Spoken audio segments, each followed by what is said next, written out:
And when we think about a hoof crack, that hoof crack can either originate from, let's say, the bottom of the hoof wall itself and actually migrate up. It actually could start at the coronary band and migrate down, either way, okay? And so there are many things that's going to create a hoof crack, all right? And let's take a look at these right quick, and then we'll go into more detail. But one of the things, and we've already alluded to this, is the environment. Yeah. And we know that bacteria is ever present, and bacteria wants to consume and eat that hoof capsule, okay?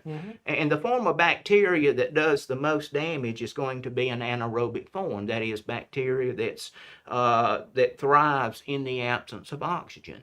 So with that being said, then we've got to do a good job maintaining from a horse owner standpoint as far as picking out and cleaning the foot of the horse. And of course, one of the most common areas that you're going to have thrush is going to be on either side of the frog and the central part of the frog as well. So we need to pick up, we need to clean those feet out basically on a daily basis. Besides bacteria and fungi, another major culprit in creating a crack is excess moisture. Okay? And what excess moisture is going to do over a period of time is it's going to soften that hoof capsule, allowing that hoof capsule to expand. And a lot of times we're going to end up with some separation in that white line area. And if this is a barefoot horse, that becomes a direct entry point for debris and bacteria to take a hold and start creating another problem there that's often prevalent that we call white line disease as well. And then on the opposite spectrum of too much moisture is dryness. And dryness will actually do the same thing. Okay? It's going to cause that hoof capsule to not expand, but it's going to contract. And as it contracts, it wants to dry out, it's going to want to chip, and it becomes the right situation for it to crack as well. Okay? And of course, then we have those who are fluctuating, right? They'll have a week of wet, and then 2 weeks of dry, and then a week of wet again. And every single one of those conditions can lead to the development of those hoof cracks. And so what you alluded to again, Corbin, is this going from wet to dry, wet to dry, wet to dry takes a toll on the foot of the horse. Absolutely. Okay? Now, another thing that we can't do anything about, and that's genetics. Yes. You know, we know that there are certain horses that are prone to foot issues. Okay? And that could be thin soles, it could be thin hoof walls. And if we have thin hoof walls, then we're more prone to some form of a crack. Okay? So genetics, you know. Is there a particular horse breed that you would say? One breed that really comes to my mind is the thoroughbred. Okay? I realize that we have some breeds of thoroughbreds that have good, sound, solid feet, but then we have some that their feet literally fall apart. And we have to do everything possible from an environmental standpoint and from a nutritional standpoint to get the best foot possible under that genetically deficient horse. Absolutely. Okay, another contributing factor to the creation of a crack is nutrition. So if a horse is not being fed a balanced diet, if it's unbalanced there, then the daily nutrient need is not being met. We also know that dermal tissue is the largest glandular organ in the horse itself. And this requires massive amounts of nutrients on a daily basis to maintain, replenish, and regrow this dermal tissue. Of course, when we talk about dermal tissue, we're talking about the foot of the horse, we're talking about the skin of the horse, we're talking about the hair of the horse, and even one aspect of the joint that we forget about is the dermal side of the joint, which is cartilage, tendon and ligament as well. So a balanced nutrient diet is highly important, number one.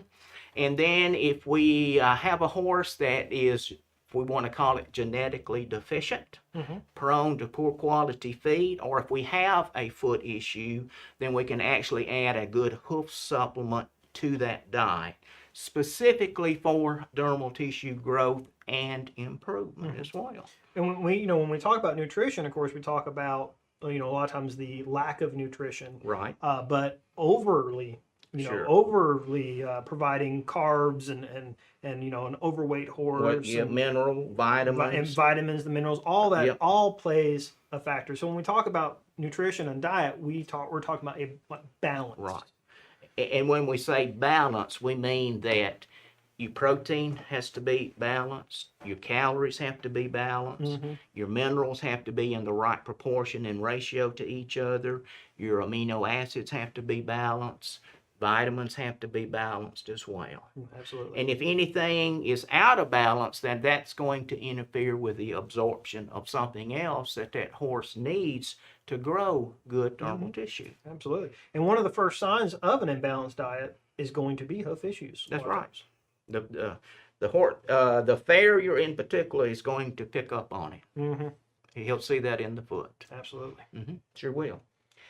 Another thing that we often don't think about that can lead to a hoof crack is the conformation of the horse. Yes. Okay? So if we have a horse that's toed out, toed in, conformation problems, that's felt directly within the hoof capsule itself. So it's very important that we have a good farrier, a professional farrier that understands conformation and that understands how to balance that foot as well. Because if we have one side of the foot that's higher than the other, say if the medial side is higher, then we have more pressure on this side. When that horse takes a step, that's going to set up this hoof capsule for a possible crack. So we have to have balance there from side to side and from toe to heel as well. Okay. So a lot like when you consider a car being out of alignment and so with the tires, it's going to wear on one side. Right. Okay. All right. And then another thing that leads to hoof cracks is when we don't maintain a regular farrier schedule. Absolutely. We go too long. Okay. And let me show you an example of that. And that's this particular foot right here. In this hoof capsule, half of it has been trimmed, but the other half didn't get trimmed. Okay. This hoof capsule or this particular foot went way too long. And basically we end up growing a long toenail there, if you want to call it there, and that becomes very susceptible to cracking, chipping, and creating a massive toe crack here in the front as well. Now when we talk about cracks, basically we have two types. We have what we call a vertical crack, which this is a vertical crack in itself. And then we actually have a horizontal crack, like so. Now, a vertical crack is the most common form of cracks that we're going to actually see in the hoof itself. All right? Of course, with the horizontal crack, most of the time they're going to originate out of the coronary band. And a lot of times that can be created from an abscess or an injury that's taken place there at the coronary band itself. Okay? And what's going to happen if that abscess is in the coronary band, then it ruptures there a lot of times. And then this crack becomes horizontal, and as the horse regenerates and regrows the foot down, then this horizontal crack becomes visible then, okay? But the most common form of a crack is going to be a vertical as well, all right? We might ask, well, how does a crack get its name? And in most cases, it depends on the location of where that crack is within that hoof capsule itself, okay? So essentially, the first one that we'll talk about is a toe crack. So if we say it's a toe crack, then Corbin, where do you think the crack would be? Just taking a stab here. Okay. The toe? The toe, right here in the very front. Typically, toe cracks are going to start right here in the front part of that foot. Now, that part of the hoof capsule is also the thickest part of the hoof wall as well. So if that is the thickest part of the hoof wall, why would we have a crack there? And of course, if this is the thickest part in the front, as we rotate around to the quarters, we have less thickness of hoof wall as we come to the quarter side. And as we get on back to the heel, we have even less as far as hoof wall thickness, okay? A lot of times a toe crack, since that is the thickest part of the hoof wall and should be the strongest part of the hoof wall, a lot of times we'll have some other factors that come into play that actually creates the crack itself. Okay. All right? Bacteria, white line disease, okay? They help weaken the laminae, the attachment there, and we end up with a toe crack itself. Another reason that we often will have a toe crack too, and we don't think about this, and I didn't think about this myself as well, but if we have a horse that has navicular or has pain in the heel area there, then that horse is going to be very sensitive as to where it wants to land when it moves. So what it's going to do, it's going to want to try to land on the toe first. And what that's doing is it's putting more leverage on the front of the hoof capsule, more pressure, and a lot of times we end up with toe crack as well. Absolutely. Okay? A grass crack. Most of your grass cracks are going to start at the end of the hoof wall, down here, and they want to migrate up, like so. A lot of these grass cracks are going to be superficial. A lot of these grass cracks are actually, when that foot is trimmed, are going to be eliminated, okay? What causes those? Wet conditions, dry conditions, bacteria, poor hoof quality, and the list goes on, okay? Grass cracks are something that we monitor, that we watch, and we do everything we can to eliminate those as well. Here in the South, one of the things as we get into summer, we have heavy dews in the morning time. Yes. And if we have a horse that's out 24/7 or out earlier in the morning, they're going through this excess moisture that's created by the excess dew. A lot of times that contributes to what we call a grass crack itself. Okay? And then another biggie is a quarter crack. And so with that being said, Corbin, where do you think that would be? It would be back here on the side of the hoof capsule, which we call the quarter here. Absolutely. Of course, we also mentioned that we have less hoof wall thickness there, so we don't have as much strength and we don't have as much support there versus the toe itself. Now, there are many factors that would contribute to a quarter crack. And most quarter cracks are going to start at the coronary band and migrate down to the ground. Okay? And you might ask, well, what causes a quarter crack? Okay?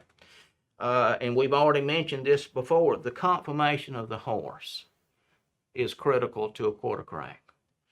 Balance and the job that your farrier does in balancing that foot is critical to preventing a quarter crack. So conformation and balance, and then of course it can actually be created from an injury as well, where we have a horse that overstrikes. In other words, its hind foot comes up and hits in this particular area here, back in the heel and back in the quarter. We can actually create a quarter crack from that situation as well. Of course, then we can throw in many more reasons: poor nutrition, the environment, all of that contributes to a quarter crack, okay? But conformation and balance is highly critical in preventing those as well. But let me back up and say this too about quarter cracks. And we said that they originate out of the coronary band and they want to migrate down toward the ground. A lot of times when this happens, there's no migration there. It's a done deal, okay? We have a complete crack from the coronary band all the way through the sidewall of the quarter itself, okay? Where we have migration a lot of times is if we had an abscess that was in the quarter and it ruptured at the coronary band, weakening the side of the hoof wall, then a lot of times that the weakening, we do have the migration of the crack there. Gotcha. Okay? And these are just some examples here that we're looking at here. The foot on the left is an extremely dry foot, very brittle, especially around in the quarter side. Where our nail holes were at one point in time. And I'm assuming that this horse more than likely threw a shoe, lost a shoe, and in the process lost part of the hoof wall itself. It looks like we got a bunch of superficial cracks that are trying to migrate up to the coronary band. Looks like we even got a little chip or a little crack there in the toe itself. The foot there in the middle, on the right-hand side of the hoof capsule, it looks like we got some flaring out that's taking place there. It looks like that side of the hoof wall itself is trying to chip off or break off. And then that third foot is pretty nasty there. I'm going to make the assumption that we had a problem that started at the coronary band, and at this point in time, the horse is trying to grow that hoof capsule out. So some pretty nasty foot there on the right. And this is what we call the bad and the ugly right here. That is nasty. And we certainly hope that you never have a horse that ends up in a situation like this. And I will say that what created this problem itself was a combination of several things. Nutrition was number one. And then the other thing was the environment. In fact, this horse literally was standing in water for quite a bit of the time, okay, until it was put into a better situation. Oh, absolutely. Okay? And so we're going to take a look at this foot again toward the end of the presentation. All right, as we continue to talk about cracks, another one is a bar crack. Okay. And I've got and if you're not familiar with the bars in the foot, and this may be a little bit hard to see, but the bar is an extension of the hoof wall itself. In fact, the bar starts right here and then it progresses forward here. That's part of the hoof wall. Okay? Now, what happens is that we end up with a crack or a separation in the bar itself. And it could come about from an imbalance in the hoof capsule itself. It could come about from a bacterial invasion, a fungal invasion that has weakened the bars itself. So this is a bar crack right here. And that's just where it's going to take place. And with a bar crack, we're going to be into sensitive tissue, meaning that the horse is going to be extremely sore, the horse is going to be extremely lame. So the bar crack is another tough situation, just like the quarter crack's going to be to overcome. Not to mention that being at the bottom of the hoof, that's going to be extra exposure to those bacteria, fungi, all those environmental conditions, because every time that hoof hits the ground. Right. So it complicates things. Absolutely. Altogether, right? Okay. So, in the last crack that we're going to talk about this afternoon is basically a heel crack. Heel crack. Okay. And that is in the very back here. Basically, we're looking at somewhere in this area right here as far as a heel crack itself. And this is going to be the thinnest part of the hoof wall itself and the weakest part itself.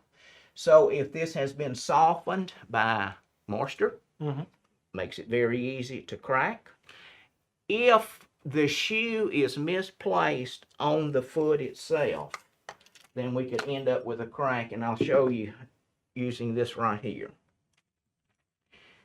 If our shoe is not far enough back to cover the heel, as you see here, then this part right here just behind the shoe is a prime spot for that heel to crack because of the pressure that's going to be exerted downward over the metal shoe itself. Absolutely. If the shoe is placed too far back, the same thing can happen again, in that we're still applying excess pressure to the heel area itself. We're going to be in sensitive tissue there, so the horse is going to be lame as well. With it being too far back, can that also possibly cause the toe crack? You'll have more problems if it's too far forward. You'd be more susceptible to a toe crack and a heel crack at the same time. Okay, got you there. Okay. So, heel crack was the last type of crack, okay? Now, at what point do we call in the farrier and we call in the veterinarian? When does it become an emergency? When does it become critical that we seek professional help? Of course, if we've only got a superficial crack, then not necessarily, okay? I mean, if we're concerned about the superficial crack, snap a picture, send it to your farrier, see what he or she would think about that. But if we had instability in the hoof wall itself, then we need help, okay? If we have drainage, fluids, blood, so forth, we need help from a professional. If that horse is lame, we need help from a professional, okay? If we have an injury directly to the coronary band, so we said this just a few minutes, we need to keep a good, healthy horse. Balanced diet, by all means, okay? And we need to maintain the right body condition in our horses. Corbin, what percent of the horse population in the U.S. is overweight? 50%? 50%. So if that 50% of our horses are overweight and they're carrying an excess 150 to 200 pounds, what does that do to the feet? That's going to pancake those feet out a little bit. That's right. Added pressure. It puts more strain and pressure on the hoof capsules themselves. So let's maintain the correct body condition. Exercise, important to hoof capsule, the quality of the hoof capsule.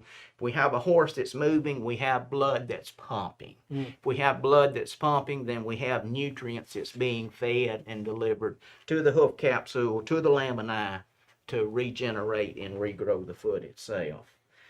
We've already said this, regular farrier schedule. Get on it and stay on it. When you go too long, you're running the risk of some form of crack, okay? If you've got to use some type of traction aids, especially if you're riding in a slippery condition or whatever, only use those when needed, okay? Those traction aids are valuable, yes, on that slick surface, but they also put more pressure on that hoof capsule as well.